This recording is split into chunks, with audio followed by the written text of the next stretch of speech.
What's going on, YouTube? Tom here, and today I'm finally going to do another Tacoma mod that I've actually hinted to in last videos.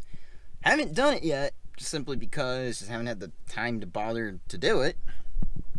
But it kind of goes along with one of the mods I already have, and that is I have a K&N cold air intake, and therefore finally decided it's time to do something about the way it performs, and that is I'm going to be putting in a URD MAF calibrator.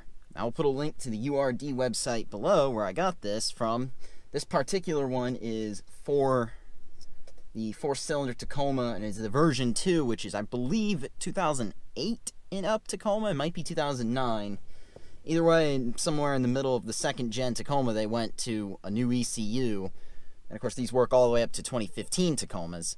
So if you have a 4-cylinder Tacoma, or for that matter a V6 Tacoma, second gen, and I believe they also have these for first gens, but they do not have one for a third gen yet, go ahead and look at this if you want a cheaper option when it comes to reflashing the ECU. Now, before I get started on this though, I just want to y'all check this shirt out. Exhausted, and it's got rear end of a Mustang. This shirt was given to me by another fellow YouTuber named Hey This Is Graham. Put his name on screen, and then I'll put a link below to his channel. So go check him out. He's also got a merch line that's actually pretty cool. Somewhat of a smaller channel, but he's got some amazing content. He's also got a Mustang. Happens to be a V6 Mustang, but I still think his stuff is pretty cool. He does a lot of cinematic stuff. So give him a good look on his channel. Won't be disappointed. But get my GoPro stuff out of the way. Without further ado, let's just talk about this for a second. So this here, it plugs into your mass airflow sensor and then one of your coil packs.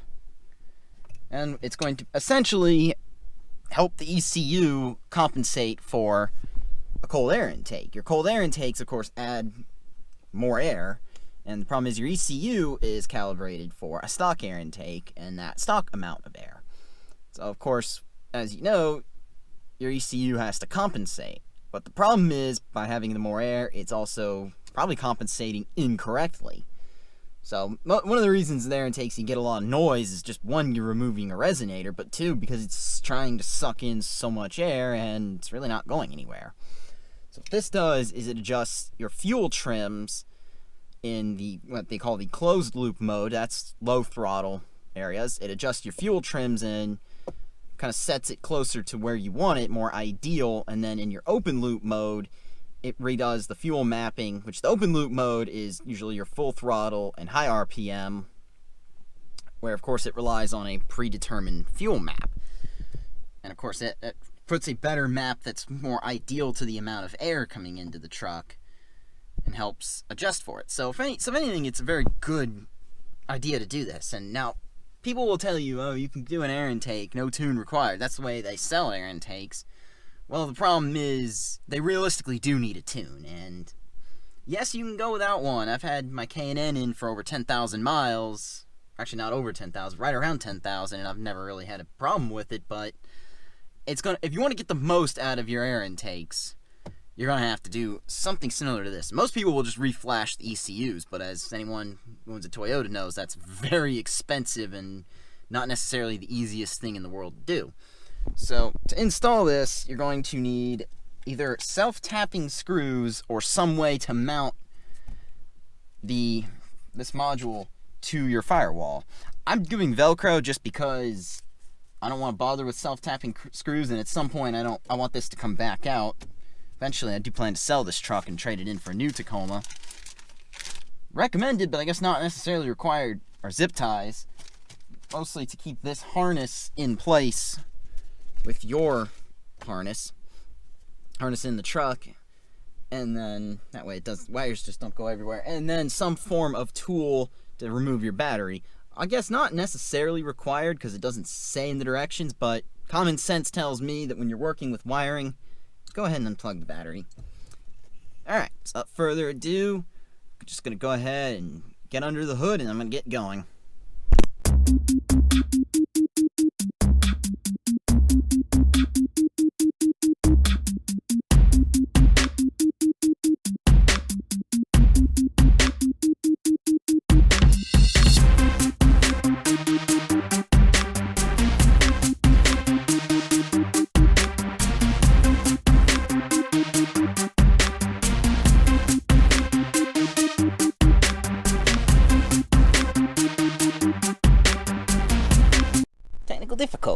little change of plan. I guess I'm gonna end up zip tying it to the truck instead.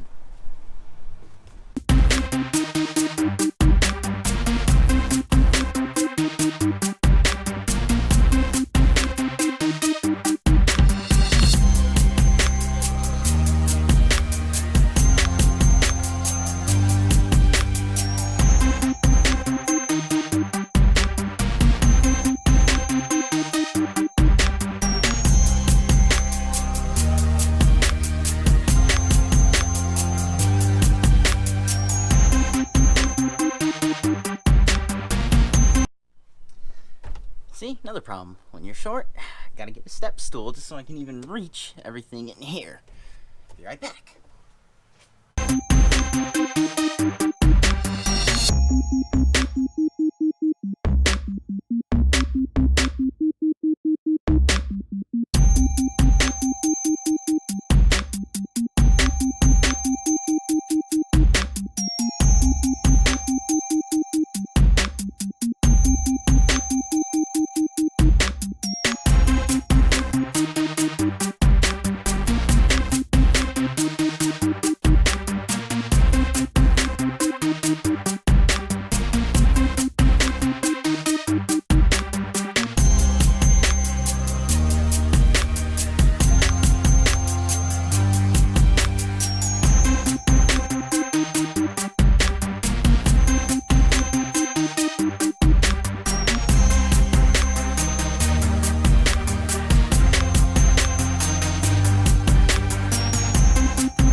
Okay, got all the zip ties on and trimmed. Hands are nice and dirty. I'm about to reconnect the battery. Get some of these leaves out. We're gonna go for a little test drive and just around the neighborhood, just make sure we don't have any check engine lights or anything. But yeah, that damn MAF sensor was stuck on there like a sort of Excalibur. So anyway, see y'all in just a couple minutes. Alright, just took this truck out for a little drive around my neighborhood. Basically did some closed loop driving just to make sure I don't have any check engine lights or anything, no problems on the dash. Everything feels fine. I had the windows down, just listening for any noises. Need to clean my glasses off. I'm now at the last red light in my neighborhood before I get out into the main road. I'm just going to give it a couple little full throttle pulls, just give this thing a test, see how it does, see if it feels any faster. Mainly that's the big one. I doubt it will, but I'm not expecting like massive power gains, but it was supposed to gain like a good little bit, so we'll see what happens. Hopefully this truck performs fine. I'm just hoping for no lights will come on, and hopefully the truck will continue to run. One other thing this thing's supposed to do is URD tells you how it leans out the open loop settings, since Toyotas run very, very rich. Give it some half throttle here. So far it feels pretty nice, so you know what?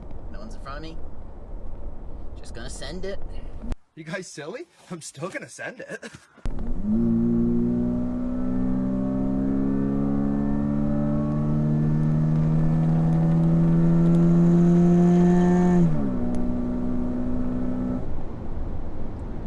I must say, it sounds a little quieter. I'm really hoping that's not my mind. Really hope that's for real, because I'm actually kind of glad this truck no longer sounds that loud. So that was always one of my complaints with these aftermarket air intakes, is that they all are pretty loud. Anyway, let's just wait until we can get up to another little area with little traffic. I'm just going to give it one more kind of pull like that. I might wait and see if I can just actually trying to get caught at a red light. That way I can just see if I can do a full throttle pull from a stop. There was my opportunity. It's like when you actually want to stop at red lights, they don't turn red for you. Gotta love traffic. Of course, I just don't want to stop in the middle of the road. But so far, no problems. I've turned the traction control off just to give it an attempt, so feel it. Now, of course, if you pull the battery, it resets your ECU. Here's a red light. It resets your ECU, so that was a thing. So I know I'm gonna have to wait a few miles just to determine how much, if any, change it really gets, and then fix the GoPro here. The little adapter thing for my microphone came loose, and it's gonna ruin the audio for you all. Hate when that happens. And then some assholes playing his loud music, that helps. Ruining audio as well, but... Or was I? Something about... Yeah, it's gonna take a few miles for it to really adjust to get back to where it was, and the other thing is, let's see if it does any MPG increase. A lot of people have said it does, but they're not like massive increases. It's not like your Tacoma's suddenly going to become a Prius. But we'll see.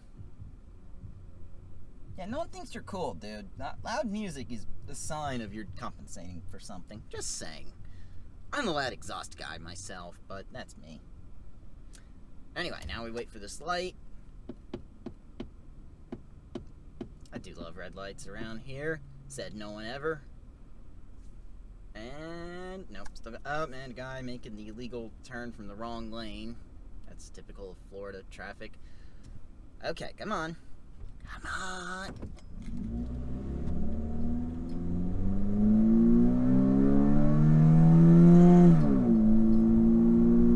Yeah, that time not much difference in sound, but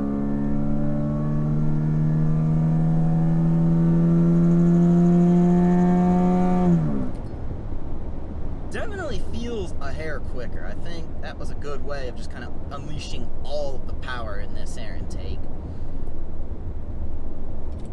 So hopefully that worked. Anyway, I'm going to check all the connections here. As soon as I get home, I'm going to pop the hood again. But I think that's going to wrap it up for this little video. Sorry I'm not much of a how-to guy, but as you can see, I'm not very mechanically competent. Directions they sent me were actually for a V6 Tacoma, which is kind of annoying because mine's a 4-cylinder, but it doesn't make that much of a difference. You just plug it in exactly the same. It's not like it's any different. You put them in the same location, you do everything the same, so... Anyway, I give this product a good... I give it a half thumbs up for now. I can't say this was a roaring success of doing it. I can't say this is going to make your Tacoma turn into a race car all of a sudden, but it definitely feels like it's going to, over time, unleash that little bit of power, and especially when you have a 4-cylinder, that's important, because they have very little power, if any.